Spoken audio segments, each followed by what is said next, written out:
Yo, what's up, people? It's your boy. I'm Chris the Dom One, and I am back with another video. You know what you got to do, folks. Rate, comment, subscribe. Please do not forget to hit the notification bell so it'll let you know when my next video or live stream goes down. Now, real fast, real quick, I'm gonna do all of the deals of last night's NBA free agency. It started. Instead of doing multiple videos like everyone else is doing, I'm going to do everything under the sun that's related to first day of NBA free agency, the winners, the losers, how these players, mix with their new teams. And we're going to do all that. But I'm going to, let me talk for just a couple of seconds. I did a prediction, and I was wrong in my predictions. Well, when it comes to the bigger fish, okay. Now the shoe hasn't dropped on Kawhi Leonard where he's going to land, so we have to wait on that prediction. But my predictions were based under the assumption of Kevin Durant. And I felt like the other dominoes are not going to fall until we figure out where Kevin Durant is going. And Kevin Durant with Kyrie Irving are going to the Brooklyn Nets. Now, this has been heavily rumored, okay? And, everybody under the sun knew that this was a possibility. And how they got there is, a lot of people are scratching their heads at the New York Knicks organization. A lot of people like Stephen A. Smith, as well as Frank Iota for I think he still is a reporter for the New York Daily News. I'm not 100% sure. Everybody is pretty much upset with the New York Knicks. All because of Jim Dolan and Steve Mills did not want to max out Kevin Durant, which, by the way, folks, newsflash, he didn't even sign a max contract with the Brooklyn Nets. Kyrie Irving did not sign a max contract with the Brooklyn Nets, so they will have enough money to get DeAndre Jordan. Okay, but we're going to talk about that a little bit later, as well as the Golden State Warriors, what they did for a replacement, sort of, for KD. Let's talk about the Knicks side of things. I felt like the New York Knicks, they've been down this road before, trying to sign free agency, trying to sign NBA free agents, okay?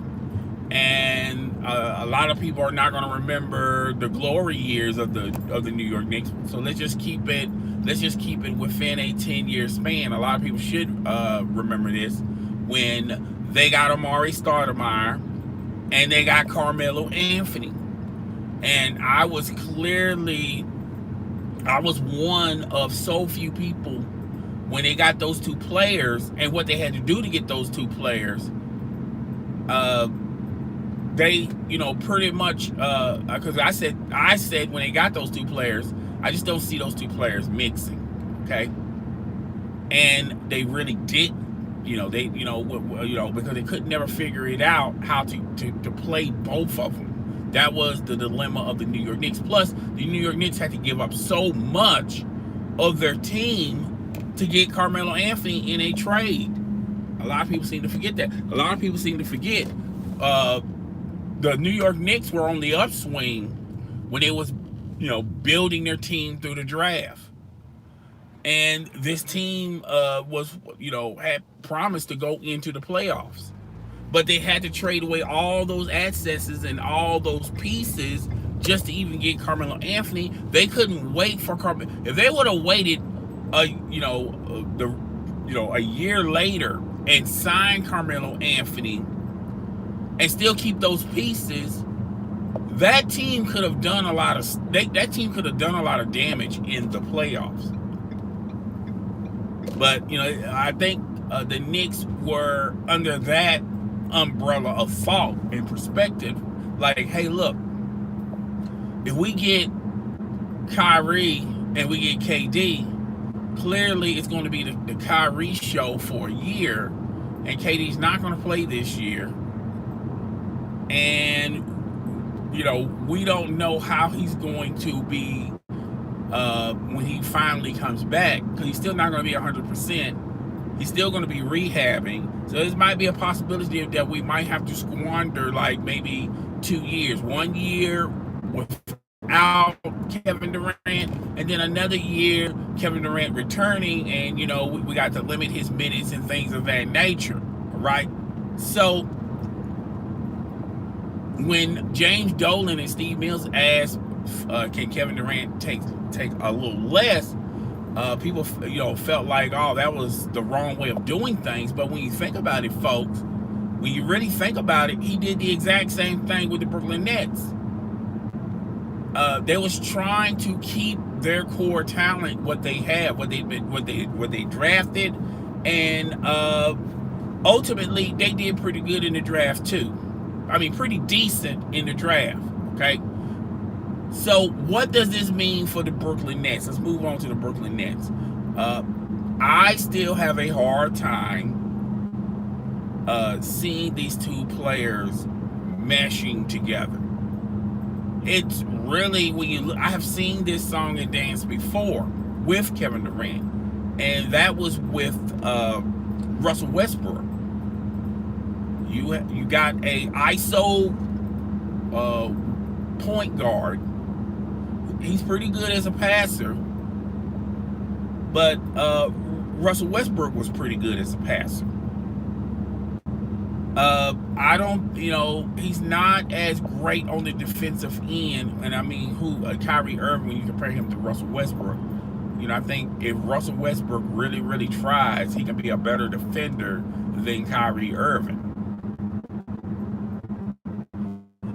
And shot selections. When you look at Russell Westbrook and Kyrie, their shot selection is spooky to me. But I feel like Kyrie Irving could adjust that some once he gets KD. Right?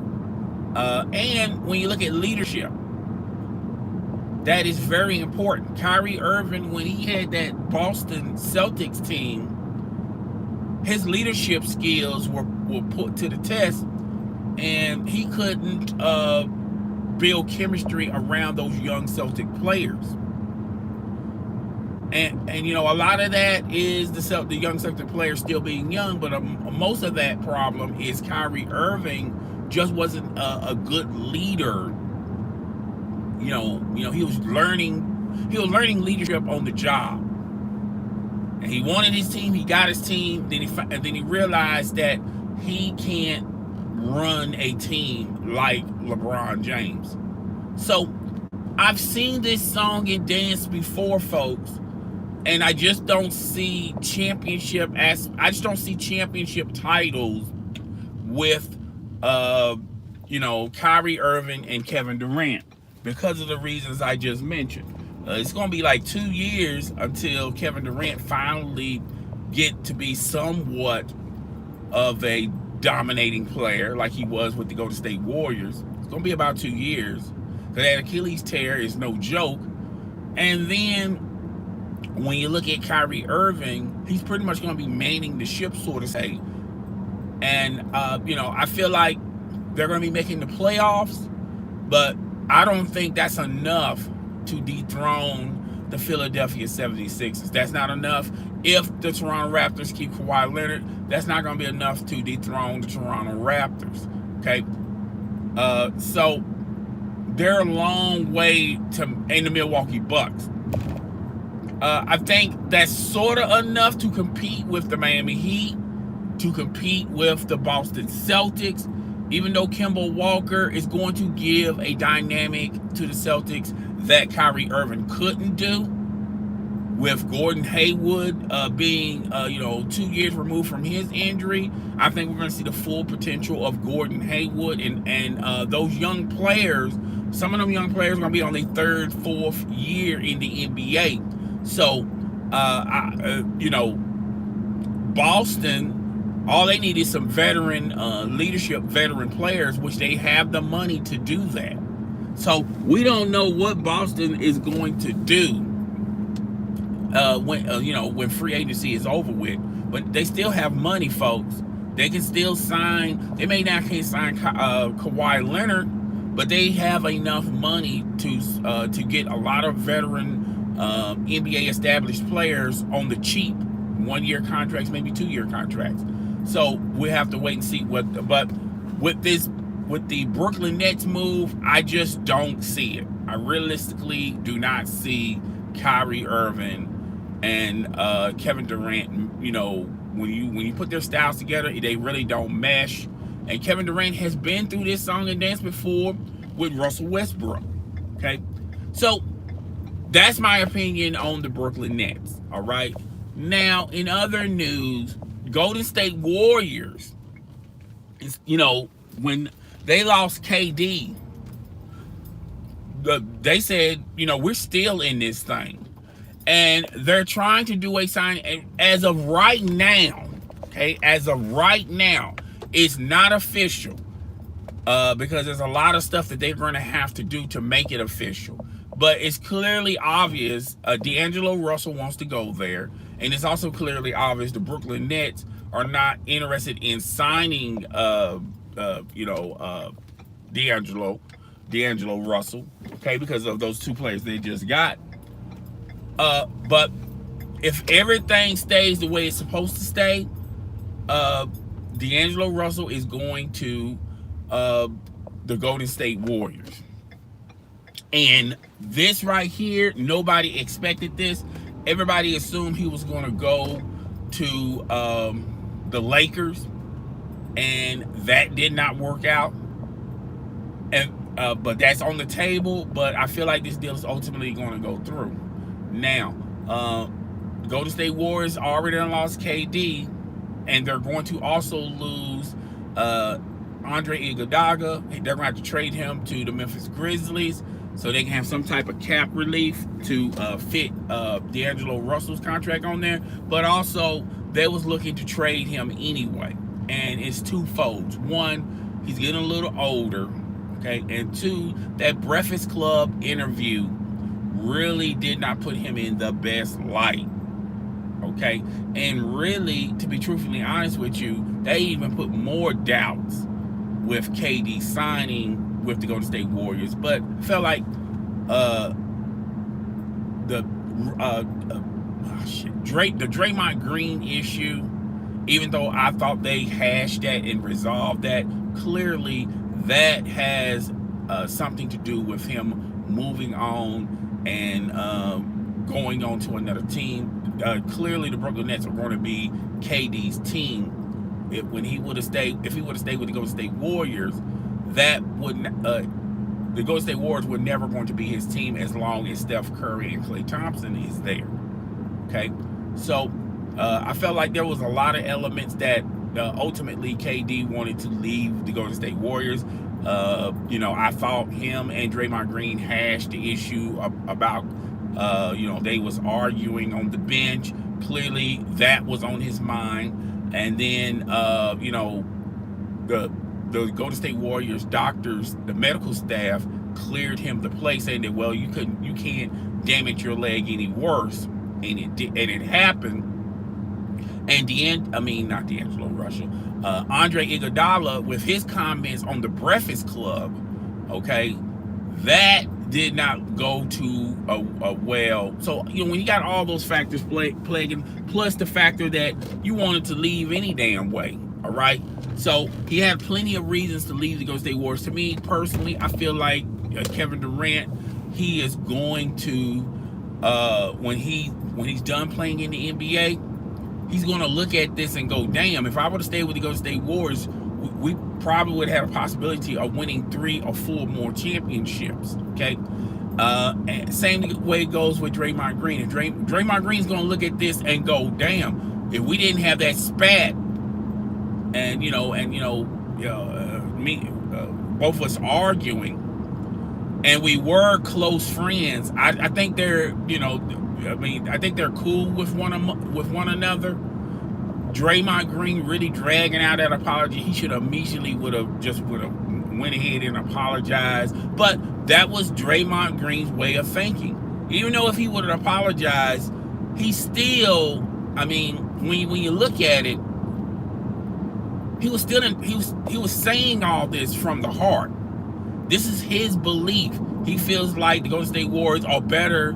We're still going to be better without you. You came to join us because you couldn't win a chip. Okay? And that played into the fault of him being weak-minded and things of that nature. All right? So, if I'm going to go ahead and say this deal is done between the Golden State Warriors and D'Angelo Russell, putting him with the Golden State Warriors, he's going to clearly be the point. Steph Curry going to be on, is going to be the 2.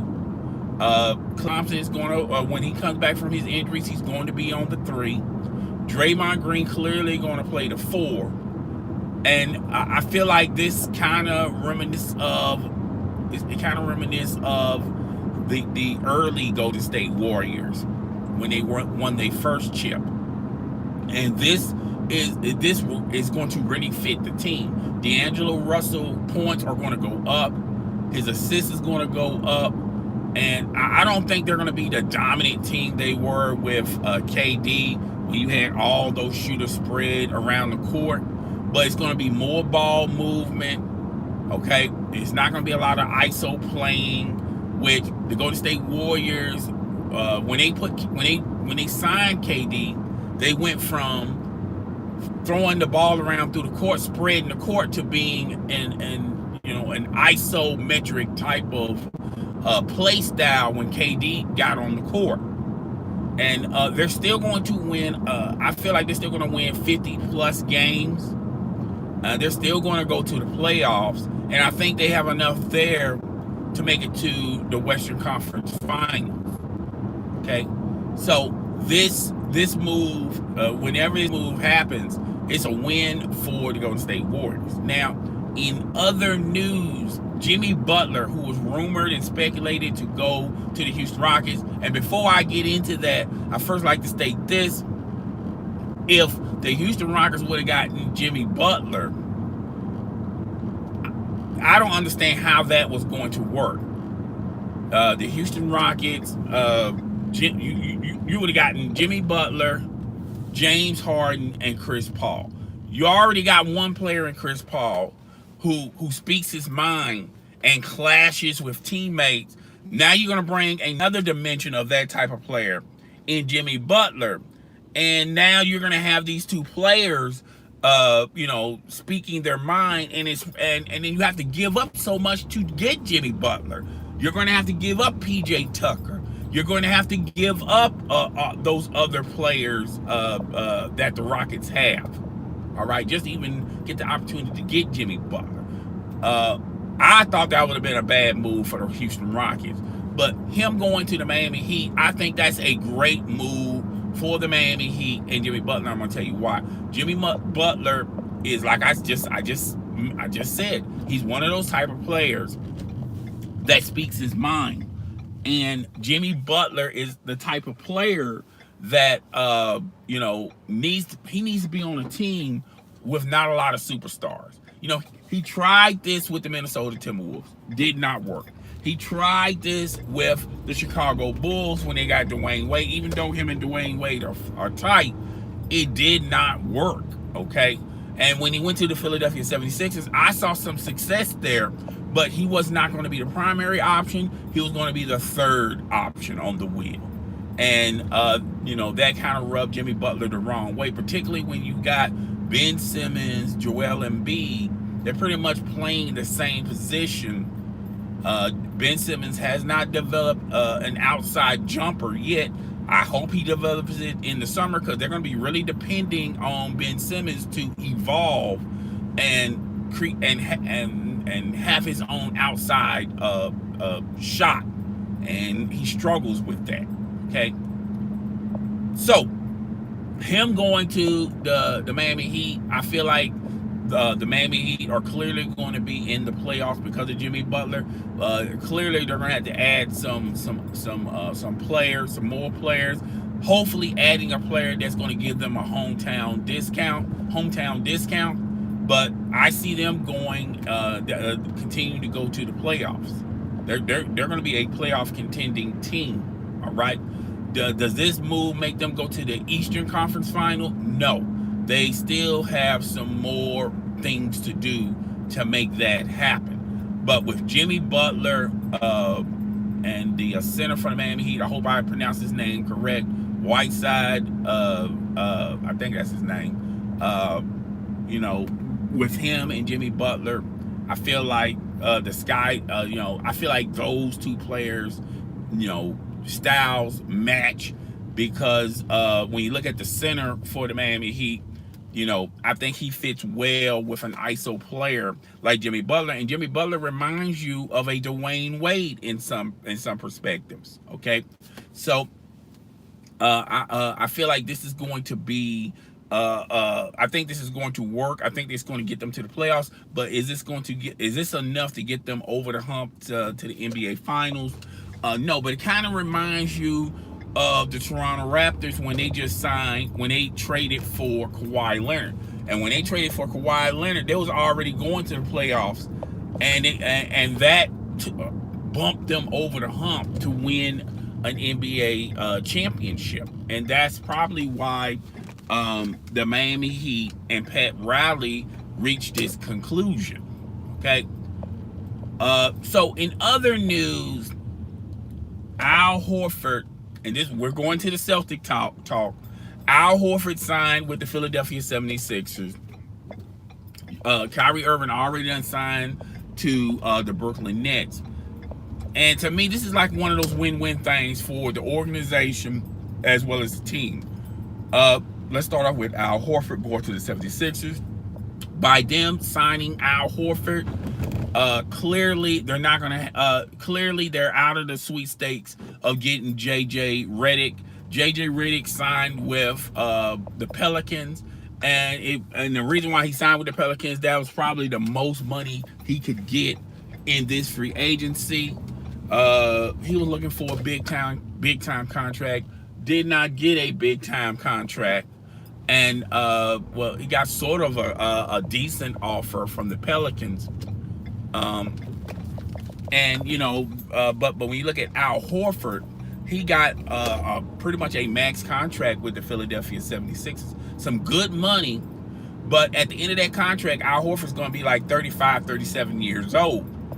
Okay, so on the front end of that contract, they're going to get a lot of potential from Al Horford. On the back end of that contract, they're going to be regretting that contract, and clearly one or two things are going to happen. They're going to either try to trade Al Horford when he gets older, or they're going to buy him out. Okay, this is clearly a win now moment, and the Philadelphia 76ers felt like Al Horford was like a thorn in their side when he was playing with Boston, and now having him on the team, their front court is going to be a top notch between Joel Embiid. Ben Simmons is going to play some of that, and hopefully he creates a jump shot. And I forgot. Got Tobias Harris. You got Tobias Harris and Joel Embiid. I mean, that's the making of a dominating backcourt. And that's going to give the Bucks problems in the postseason. Clearly, this move was to compete with the Milwaukee Bucks. This is not a move to compete with the Toronto Raptors. All right, but this is going to be a big man's roster, and we're just going to have to wait and see how it develops. I think, they was already, they was going to go to the playoffs anyway, okay? They was going to make the playoffs anyway with Al Horford on the roster. Now they got a veteran that can, and they also got players that can, that's been there a time or two. So they got the experience. They got Tobias Harris, Joel Embiid, Ben Simmons, and now Al Horford. Questions.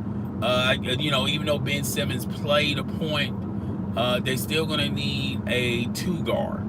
Okay, so we're just going to have to wait and see what transpires from that, from the rest of free agency. Okay, and the Boston Celtics got the perfect replacement, in my opinion, to replace Kyrie Irving, and that's Kemba Walker. When you look at their stats, when you compare their stats, they're kind of favorable to one another, even though Kyrie Irving has the edge in some categories with Kemba Walker, but Kemba Walker is more of a team-oriented type of player. Okay, he's never been one of those type of players that feel like he can do it on his own. I think where they're gonna miss Kyrie Irving the most is those game-winning shots, but they're gonna get so much out of Kemba Walker when it comes to his leadership. He's been a proven leader with the Charlotte Hornets, when you look at that, and he's going to go to the Boston Celtics, and he's going to mesh, and he's going to blend well with that young talent, and that's only going to make the Boston Celtics better. And the Boston Celtics have enough money to get other players. They're going to get players with that, and some of them players are going to give them hometown discounts, and they're also going to get players, veteran players, to fit well with the roster that they have.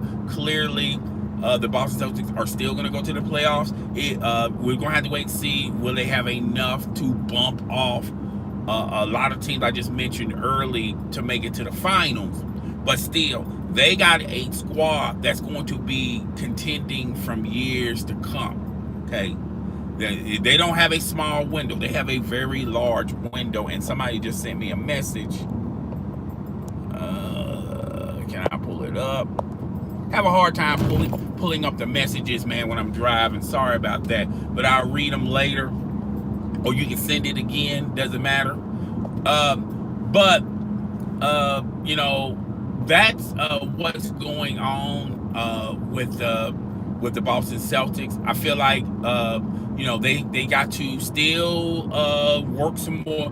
They still got some more work to do in free agency, and we're gonna have to wait and see how this is going to help the Boston Celtics. I feel like with Kemba Walker, Gordon Hayward, and the rest of that young staff, those players that they have, those players that they drafted, I feel like that's only going to make the Boston Celtics better. Not worse, but better. Okay, they're still going to go to the playoffs. Do they have? Right now, I feel like they need a couple of more pieces before I start to say they're going to be a problem in the playoffs. I don't think the Brooklyn Nets of just this year alone, I don't think they have enough to compete with Boston, because Kevin Durant is going to be out for the whole year, and just Kyrie Irving and DeAndre Jordan is clearly not going to be enough.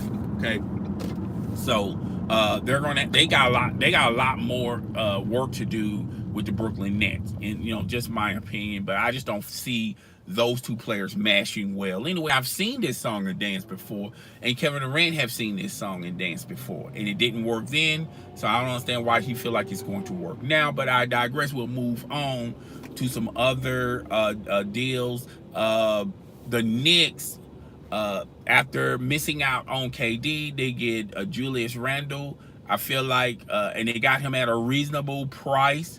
I feel like, and they also did some other signings late last night. And I'm not going to go into all the signings the New York Knicks did, but what the New York Knicks ultimately done was they did not give up on their young core. Okay, they didn't have to trade players to get these big name players. Okay, so all they're doing is just adding talent to the talent that they had. Okay, the New York Knicks organization feel very confident in the players that they drafted, R.J. Barrett and those that young squad over there, and all they're doing now is just adding younger players that are proven, that have been proven in the NBA. Julius Randle is a player that has been proven. He played well when he was drafted with the LA Lakers. When he went to the New Orleans Pelicans, he played damn near good with the New Orleans Pelicans. Okay, so this is not a scrub by any stretch of the imagination. Uh, you know, they got Dennis Smith Jr. So they got a lot of pieces, okay, that uh, give them a year to build some chemistry and develop. I think the New York Knicks have a good squad. You're going to have to give them a year. You're not going to see it. You're going to see glimpses and flashes, but in 2 years, if they still keep all these players, they got some players on their squad that if they play team-oriented basketball, they're going to have a squad that's going to be in the playoffs from years to come. And then the squad is young enough to where a lot of these teams that sign these big name free agencies like Kevin Durant, Kyrie Irving, they're going to be stuck with these players like 4 to 5 years, and you're going to start seeing, them slowly gravitate. I mean, when they get older, they're going to be unable to do the things they were normally accustomed of doing. Okay, so the New York Knicks, their window is big, just like the Cleveland Cavaliers, the Boston Celtics. So the new, even though Stephen A. Smith and a lot of people are mad at the decision that the New York Knicks made, ultimately, when you look at it, hindsight being 50-50, they got a team that can compete going into the playoffs from years to come. Okay. So it's just one of those things. Even though I wasn't too, fond of them not getting even though I'm not too fond of them not getting a KD, they still did good, in my opinion. I don't understand why I can't scroll up to read my messages. If you're still in the building, dude, send me another message, okay? Ultimately, let me go ahead and do this real fast, real quick.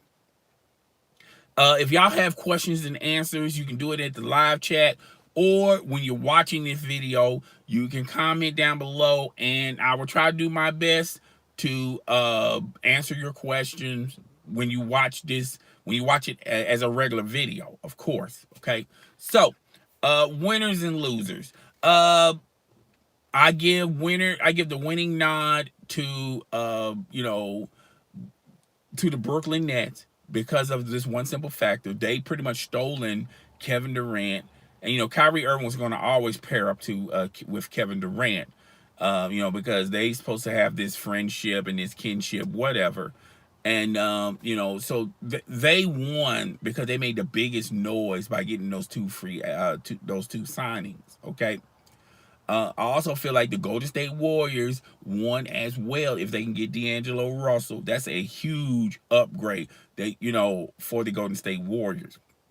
And how he meshes with what's left on the roster when you talk about Kevin Durant, Klay Thompson, Draymond Green. He fits very well in that offense, and they're going to go back to the old way of their old formula of moving the ball around and pushing the ball up the court really fast. You got a young, and plus D'Angelo Russell is really young. Okay, so they have to give up a lot of future first round picks. Okay, but they're going to be contending. They're not going anywhere. They're going to be contending from years to come. And when they open up and when they start in a new arena with this cast of this cast of players, I think the Golden State fan base is going to be extremely happy of what they did, what they transpired. Okay, and they still got their cap situation. I don't know how much money they have, but they still have enough money. They still have some money to get a veteran NBA player that's trying to chase the chip. Okay, so we're gonna have to wait and see how that works out. let me see other winners. Brooklyn, the Golden State Warriors. I felt like the Boston Celtics were a winner because a lot of people were saying, well, Kyrie Irving's he's definitely gonna leave. Al Horford, they tried to sign him, they couldn't sign him. Obviously, he was going to go to another team, and those two players left, and they got Kemba Walker. And once again, it's one of those Golden State Warrior moves. Kemba Walker fits well with that roster, and y'all really going to see it immediately. Plus, Kemba Walker is a better leader, in my opinion, than Kyrie Irving. Okay, so clearly the Boston Celtics won. When it comes to losers, you know, even though I don't feel like the New York Knicks are losers, but it's one of those things. It's one of the decisions they made. You can't see the decisions now. You have to give it time and let it grow, let it organically grow, and then you'll start seeing why they chose this path, why they chose these players. But if you look at it right now and you have to say who won and who lost, even though I feel like the Knicks did not win, did not lose. There wasn't huge winners, but they did not lose. Clearly they lost on Kevin Durant and Kyrie Irving. But folks, I'm here to tell you guys, I don't see it fitting well with the Brooklyn Nets. Okay, I just don't see it, and it's going to be like 2 years into their contracts where you really not going to see the full potential of Kevin Durant, because he's going to be missing this whole year. And when he finally do come back 2 years from now, he's going to be rehabbing that Achilles. So he's not going to be at full potential, at full mass. Plus, they're going to reduce his minutes and things of that nature. Plus, when he finally gets healthy, now he's going to have to mesh. Now he's going to have, Kyrie Irving's going to have to mesh with him, so to say. Okay, he's going to have to take a side. He's going to have to take a step back when Kevin Durant returns on the court, because clearly this is Kevin Durant's team, the Brooklyn Nets. Okay, so there it's just a lot of stuff that Brooklyn has to go through till you finally see the potential of these two guys playing alongside one another, and I just don't see it working. In my opinion, I've seen this with Kevin Durant with Russell Westbrook. It didn't work in OKC. I've seen this when Carmelo Anthony and Amari Stoudemire were teammates. It didn't work with the New York Knicks then, and I feel like that's why the New York Knicks ultimately had cold feet on this, sort of say. All right, so those are the winners and losers. There's still a lot of things to be a lot of players out there that still need to be signed. The Rockets were clearly a loser. Clearly a loser. They couldn't get Jimmy Butler. They couldn't get JJ Redick because they tried to trade the players that they have that's eating up all this cap space, but nobody wanted those players. And it's great that you want to improve your roster. It's great that you want to add another piece. But when you don't have the cap flexibility to do that, okay, it makes it extremely hard. Daryl Morey and the Houston Rockets organizations are clearly big losers. And if they still try to get rid of PJ Tucker and the rest of those players that the Rockets have, clearly they're going to try to, get in return some B marginal players, and I just don't think that's still enough to be perfectly honest with you guys. If they just stay status quo, they might have an opportunity of dethroning the Golden State Warriors because they have no Kevin Durant. Okay, but with no Kevin Durant, they got I forgot his name already. D'Angelo Russell. They got D'Angelo Russell to play the point at Golden State. Now that frees up Steph Curry to be a two guard. He don't have to worry about carrying the ball up and down the court. So now you have to worry about Steph Curry, and now you got to worry about Klay Thompson. Uh, Steph Curry don't have to waste a lot of time, result a lot of energy on the defensive end. They're going to help him on the defensive end. Clearly, this makes them a better defensive team. I didn't even talk about that aspect of making them a better team oriented defense. And they still probably going to have enough money to sign one or two players tops. Okay, so the Houston Rockets are a huge loser in this because they couldn't get those names, and a lot of those names are off the board. They're off the board. So now who they're reduced to is what's left on the board. And I feel like the Kawhi Leonard thing, even though I felt like he wasn't going to be signed, he wasn't going to sign to a team. He's going to take his time and do it Thursday with all of this action going on the first day. And I was wrong, and I told you guys I felt like the first day was going to be. I feel like the first day was going to be quiet. You was going to see some moving and shaking, okay? But I didn't know it was going to be this much of a frenzy, okay? So many players moved to so many different teams. I felt like JJ Redick, I felt like if he would have possibly if he could have waited, he could have gotten that same amount of money in a sign and trade. Okay, but JJ Redick, I mean, I'm not hating on him. He just chose the team that's going to give him the most, and clearly, the New Orleans Pelicans gave him the most. I felt like the Lakers, they could have gotten JJ Redick, but I think they had their mindset on, and it was focusing on not Kyrie Irving, Kawhi Leonard, Kawhi Leonard or D'Angelo Russell. It was that much of a two player interest that the Lakers were really interested in. I think they could have gotten JJ Redick if they was really interested, and probably would have. If I don't think he would have gotten that contract, because if they would have gave JJ Redick that contract, they're clearly out of those two players. Okay, so it's just one of those things. It's just one of those things that, even though I speculated it, when you speculate, you're taking an assumption of ultimately how this is going to happen.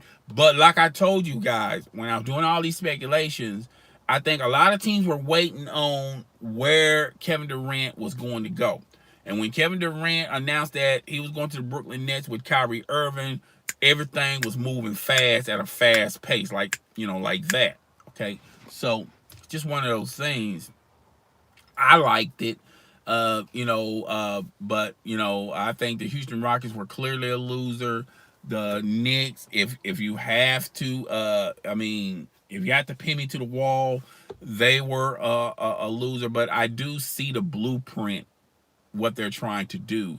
They're not going to win titles in the next couple of years with these decisions, but I feel like they're going to be in playoff. I think they're going to their aspirations of their playoff window is open. It's not closed. It's not shut closed.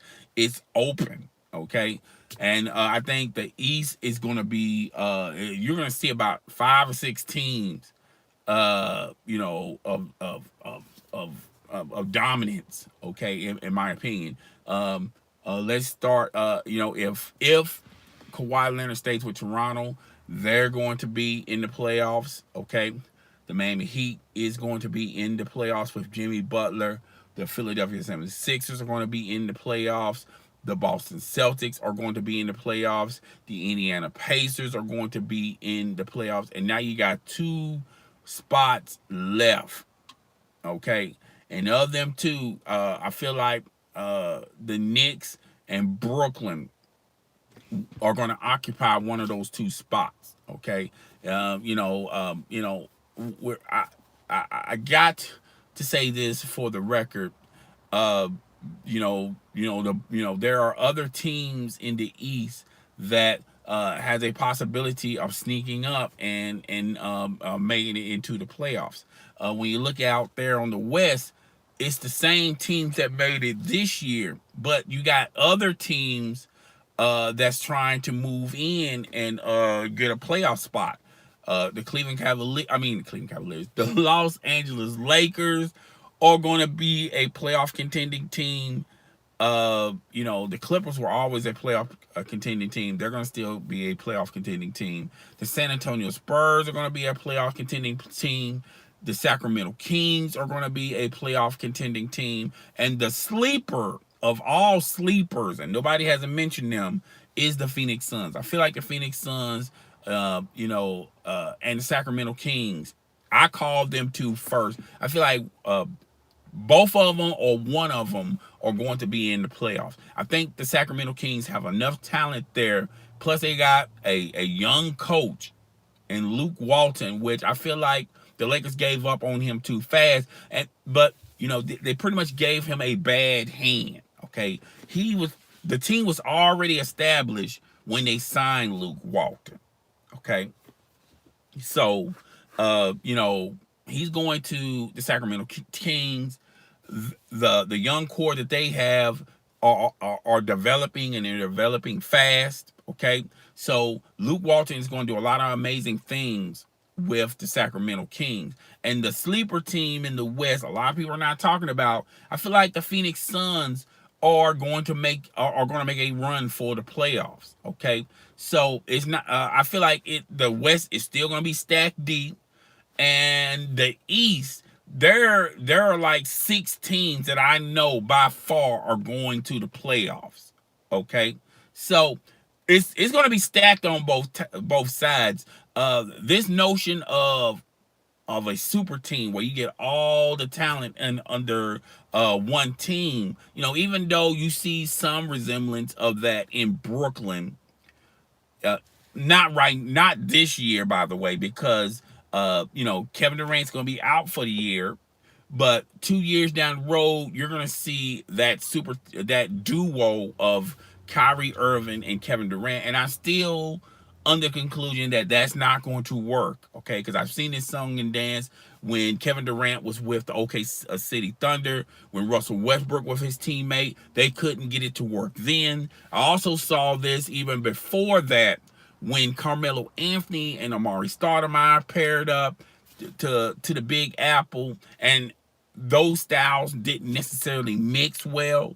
And I feel like you're going to have an element of that with the Brooklyn Nets. But hey, they're still going to be interesting. They're still going to make it to the playoffs, okay? And we'll see what happens there. And they may get some NBA veterans to buy into what they're doing over there, to just play for the minimum. But we have to wait and see how everything goes well with Kevin Durant and his Achilles, okay? But besides that, the East is going to be stacked, the West is going to be stacked, and this is going to be an interesting year. The next 5 years are going to be very interesting for a lot of teams. So we may have a scenario where we might have a different champion, somebody winning the chip different every year. Okay, clearly the Lakers, D'Angelo Russell is off the book. So I mean, not off the book. It's off the market because he's definitely going to the Golden State Warriors unless something dramatically happens. But not Kyrie Irving. Damn, Kawhi Leonard. He's still dangling out there. There's a possibility that he can go to La La Land.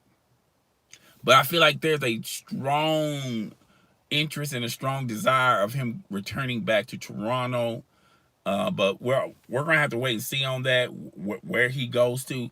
But clearly, if he goes to the Lakers, still the Lakers have a lot to go when it comes to building the rest of that roster.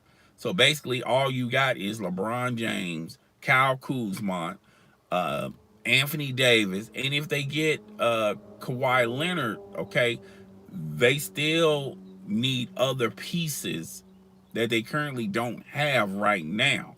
And Rob Pelinka and that staff over there are going to have to really do some finagling, and they're going to take a lot of hometown discount deals from other players to get them to fit to play with the Lakers. Okay, and when you got, if they can get Kawhi Leonard, they already got Anthony Davis, and they already got LeBron James.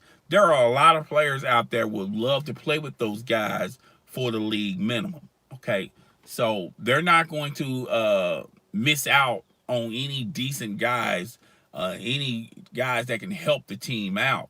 Andre Iguodala, he's clearly going to get by. He's when he goes to Memphis, this is clearly a buyout.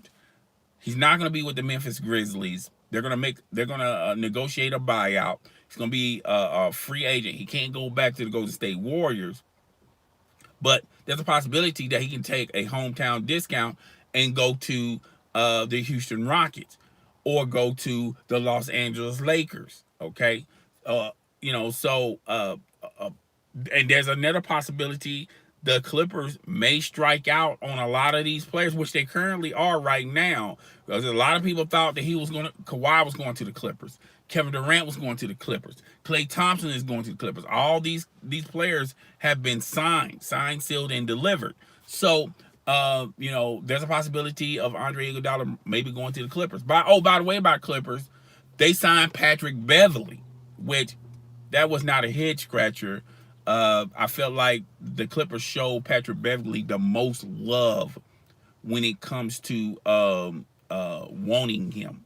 Okay, I felt like there was other ball clubs that wanted him. I mean, other teams that wanted Patrick Beverley, but they wanted Patrick Beverley on the cheap because they were really looking at these other players. Okay, so if y'all want to consider the Clippers a loser, I don't consider the Clippers a loser because I never thought the Clippers were in the market or in the, I didn't think that Kevin Durant was going to the Clippers. Kyrie Irving would have went to the Clippers if Kevin Durant would have went to the Clippers. I didn't think that was going to happen, okay? As well as Klay Thompson going to the Clippers.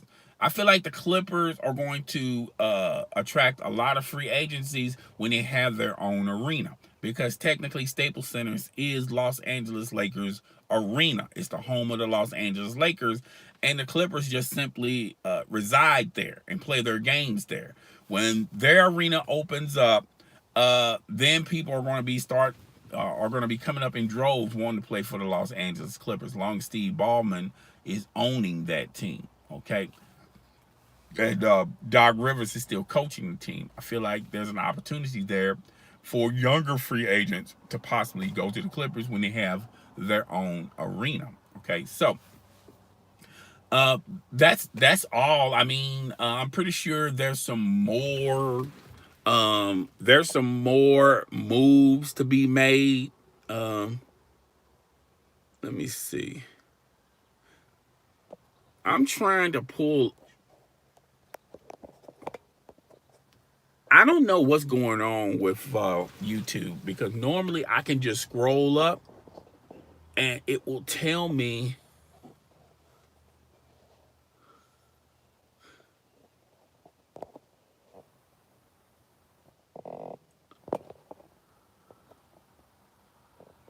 okay, I definitely don't want to do that.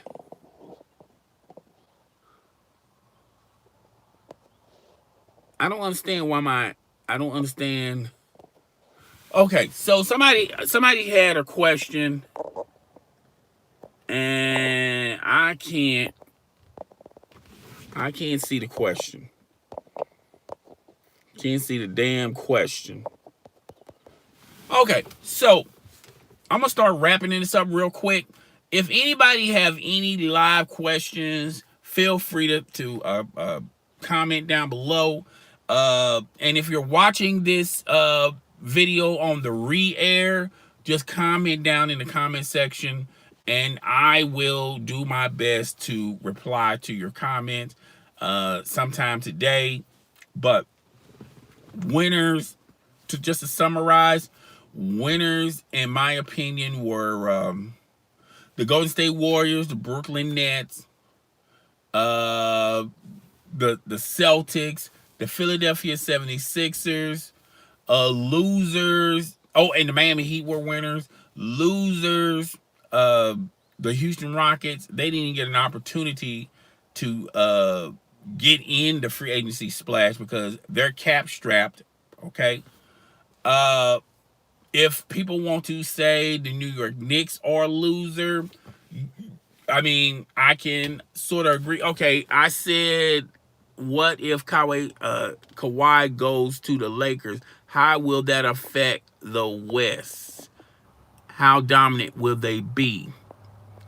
Okay, if Kawhi goes to the West, hold up. If Kawhi goes to the West, uh, how dominant the Lakers would be? Um, the Lakers are still going to the playoffs.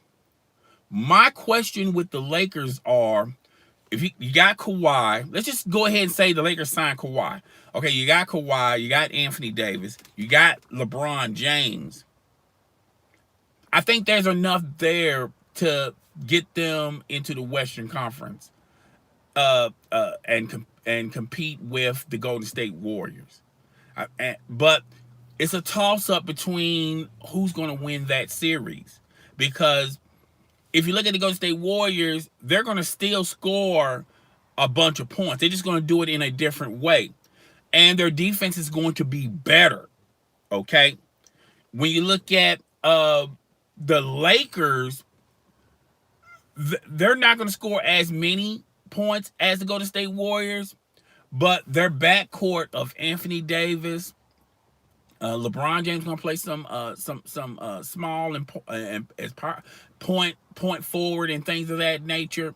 Uh, I just don't see them. You know, if those are the last two teams in the Western Conference Finals, I would have to give a slight edge to the Golden State Warriors, because their team fit the style of play that they fit together. Which, and I feel like with the Lakers, they're going to spend a whole year trying to figure it out, sort of say, okay? Because you got a LeBron James that's an ISO player. He's not an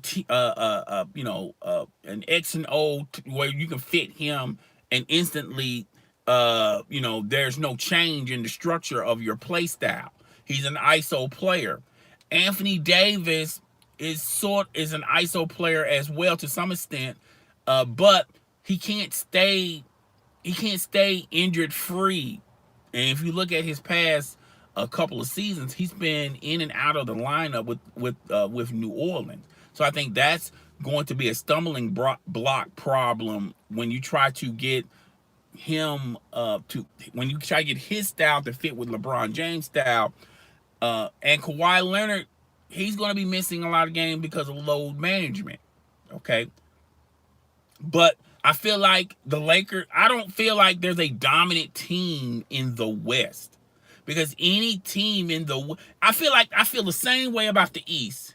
At the end of the day, a lot of teams got better, but I just don't see a dominant team where you can just pencil them in and say, okay, they're winning the chip. It's anybody's ball game in the West, okay?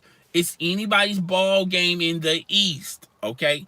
I am not going to be surprised, not one bit, if the Golden State Warriors win a championship, or if the Los Angeles Lakers win a championship, or if the Houston Rockets, if they finally beat the Golden State Warriors, win a championship, okay? So you see what I'm saying? There's really no dominant team like last year. Everyone penciled in the Golden State Warriors to win a chip, and technically we were all right. The only reason why they didn't win a championship because of the injuries. Nobody realistically thought that really the injuries stopped the Golden State Warriors from winning their third straight championship. Okay.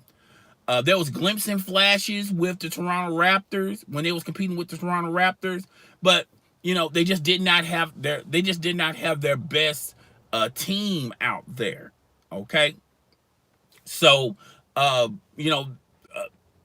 don't the years of the super teams and the dominant teams, That stuff is over with.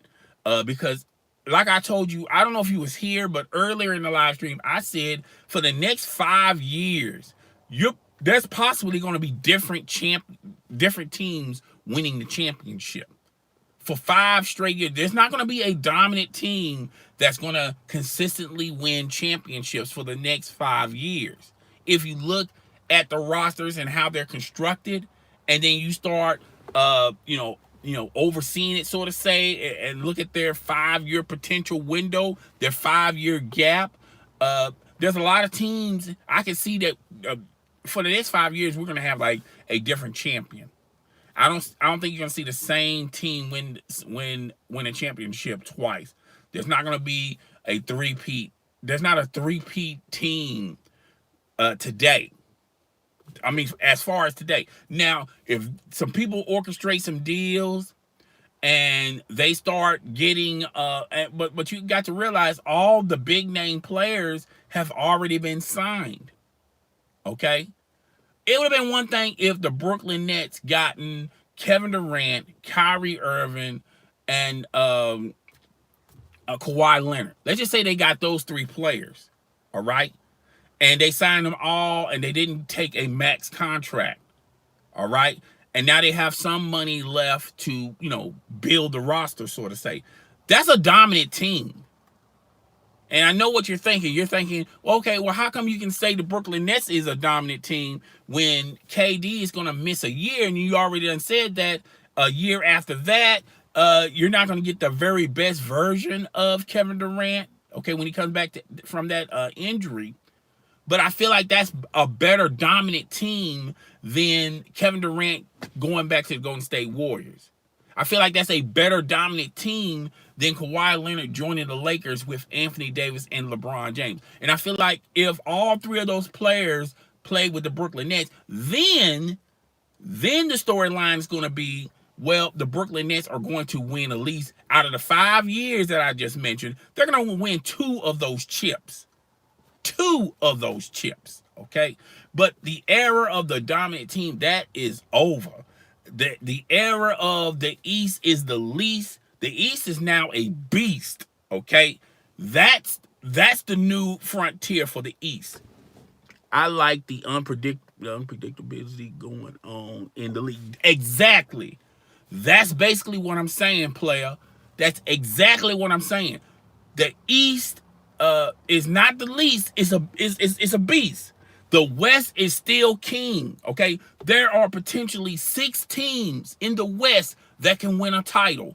There's at least 5 to 6 teams in the East that can win a title. Think about that. I like this new league. I like the direction of this league. Now, you can't go into every season going, damn, the Golden State Warriors going to win another championship. Shit. I get tired of that. Or damn, the Cleveland Cavaliers are going to win another championship. Damn, I get tired of that. So now you, if you're a fan of either of those teams on either coast, okay, now the expectation is, man, we got a possibility to winning a chip. Okay, the Laker fans are saying, man, we got a possibility of winning a chip. The Golden State Warrior fans are saying, damn, we got a possibility of winning a chip. Okay, they're all in the same conference. The Houston Rockets fans are saying, damn, we can win a chip, man. We could possibly win a chip on the east side of things. The Boston Celtics fans are saying, damn, we got an opportunity to win a chip. The Brooklyn Nets fans are probably saying to themselves, damn, we got an opportunity to win a chip. Okay, even though the New York Knicks and the decisions and the moves they made last night, they may not be famous names, okay? But if you look at what they have on their roster and you look at what they're going to bring to their roster, I think that's a decent, solid team. They, too, have an opportunity to go into the playoffs, and anything that can happen. Once you go into the playoffs, any goddamn thing can happen. Look at the Toronto Raptors. How many of us thought that the Toronto Raptors were going to win the NBA championship? Nobody was speaking that until they matched up with the Golden State Warriors. And the Golden State Warriors they had injuries left to right. Technically, if Boogie Cousins was the only person that was injured on the Golden State Warriors, the Golden State Warriors, and they had KD going into the finals, they would have won that chip. Did y'all see when Kevin Durant played those 20 minutes and he ultimately injured his Achilles? How that changed the series for like 20 minutes? Things started shifting. Things started changing. Like, damn, the Golden State Warriors, people were talking about the Golden State Warriors are going to come back and win this series. That was what was going on in social media air until he broke his Achilles. Okay, so the next 5 years, nobody has. Look, I'm the only one. First Take ain't talking about it. First Things First is not talking about it. Undisputed is not talking about it. All these other content providers on YouTube are not mentioning this fact that I just mentioned to y'all. The next 5 years, you're going to possibly see a different team win a championship. And overall, this is going to benefit the league. It's going to promote the league. New fans are finally going to return to the league saying, I was so sick of the NBA with these super teams. Now I'm interested in the NBA because it's unexpected. I don't know who's going to win the championship. Okay? It's not a guarantee no more. It's actually a possibility that other teams can win a championship. And I love, how ultimately this shit changed. How it ultimately shifted to, well, one or two teams can win the championship because all the top players are on one team. Even Miami got a chance to make it deep. Yeah, that's exactly what I said. Miami has an opportunity to make it deep into the playoffs. That's exactly what I said. Ultimately, you got 5 or 6 teams in the East that have a possibility to go deep into the playoffs and win the championship. But you still got 5. You got 6 teams in the West that can do the exact same thing. I love how nobody's not trying to pair up and form a super team. I felt like out of all the free agents that were signed last night, I kind of felt like Kevin Durant and Kyrie Irving, they was going to leave money on the table so they can possibly sign another big name free agent so they can form a super team. I kind of felt that way with when those two guys signed in Brooklyn. Okay, but other than that, when you look at all these other moves have one thing in common. They're not trying to do a super team thing. You're hitting it right on the money. You are too. Ultimately, when basketball season starts, this is the narrative you guys are going to be hearing. But you heard this first from me. That, man, there's a possibility that multiple teams can win championships. Man, this is like the NFL in some sort in a certain way, where you can have a different champion compete and win the Super Bowl. This is like Major League Baseball. This, where the talent is spread out, where there's a possibility that you can see someone a Major League Baseball team, a different team, win the World Series, and now it's happening in basketball. There's a possibility where the dominant teams are no more. What the Golden State Warriors did, you're never going to see that again for a long period of time. I'm old enough with a lot of you guys. I remember the Chicago Bulls. Okay, I remember when the Chicago Bulls were dominant. Okay, they did it twice. They three-peated twice, and when I was in that era, I was saying to a lot of people, this is never going to happen again. The dominant teams are never going to, which, by the way, the Chicago Bulls got, they just didn't sign free agents, top flight free agents on free agency, and they joined the Chicago Bulls. A lot of those players that joined the Bulls or from trades or from the draft. Okay. Scottie Pippen was drafted by the Supersonics, and then the Supersonics traded him to Chicago because they felt like, I mean, this guy's, ultimately is not going to be anything important. That was the standpoint of the Seattle Supersonics. They little did they know they traded him and he paired up with Michael Jordan and they got some other guys, and guess what? They started a stretch where they started winning championships after championship after championship. In that era, I said you're hardly going to see this anymore. All right. And then that's when Kevin Durant and I forgot the other two guys. They formed the super team in Boston, and then it got LeBron James scratching his head saying, "Let me go to Miami and form my own super team." The Golden State Warriors, they formed the super team, but they did it sort of like the Chicago Bulls. They did it through the draft, and then they just added pieces like Kevin Durant, and they formed their own super team. The Houston Rockets was trying to form a super team. Okay, from some aspects, the San Antonio Spurs formed a super team, even though a lot of those players that they got were from the draft. Okay, but the day and age of, hey, you're a superstar, I'm a superstar, he's a superstar, let's form a super team. Okay, those days are over with. Okay, because there's more talent. Okay, you can't get everybody on one team. Okay, so that's my coverage on the NBA draft. I really do appreciate everyone leaving me comments. Hit the like button if you're able to. Do it if you want to. Don't forget to hit the notification bell so when my next live stream or video goes down, I'm gonna try to do a recap later on this week of winners and losers. When all the free agents are signed, when we figure out where Kawhi Leonard's going to be going to.